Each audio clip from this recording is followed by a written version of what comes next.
Qorovulbozorda zamonaviy paxta terim kombaynlari ishga tushirildi. Shu munosabat bilan tumanda paxta xomashyoni texnika yordamida yig'ishtirib olish afzalliklari bo'yicha viloyat miqyosidagi ko'rgazmali seminar bo'lib o'tdi.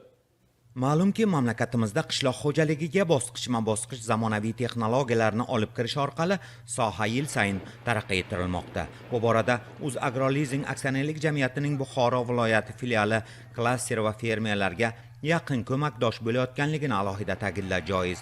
Birgina shu yilning o'zida filial tomonidan xorijdan buxorolik fermerlar uchun lizing shartnomalari asosida imtiyozli mablag'lar evaziga keltirilgan zamon talabiga mos paxta terish mashinalarining soni 30 tani tashkil etgan bo'lsa, shuning 6 tasi Qorovulbozorligi yer egalariga yetkazib berildi.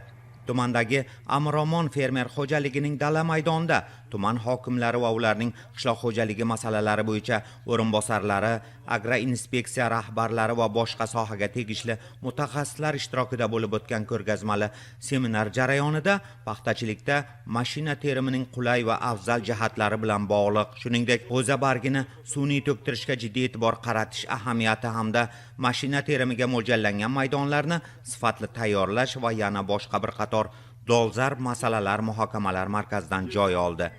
Bundan keyin Qorovulbozorda yetishtirilayotgan paxta xomashyosi asosan mashinada yig'ishtirib olinishi kerak. Chunki bitta mashina orqali 600 nafardan ortiq terimchi teradigan paxta saranjom sarishta qilinishini nazarda tutadigan bo'lsak, buning iqtisodiy samaradorligi ko'p deya ta'kidlab o'tdi viloyat hokimining qishloq xo'jaligi masalalari bo'yicha o'rinbosari Amrullo Nazarov. Ta'bir joiz bo'lsa, hozirgi kecha kunduzda Toshkent davlat agrar universiteti jamoasi ham buxorolik fermerlarga tavsiya, ko'rsatma va maslahatlar berib bormoqdalar. Umuman o'qitishni biz 3 ta bosqichda amalga oshiryapmiz. Birinchi bosqich demak mashinist operatorlarga nazariy bilim berish. Demak, birinchi navbatda paxta dalasini tayyorlash, paxta dalasini demak belgilangan talab darajasida mashina terimiga tayyorlashimiz kerak. Bunda e'tibor qilinadigan asosiy tadbirlarni demak o'sha fermerlarga yetkazib berish.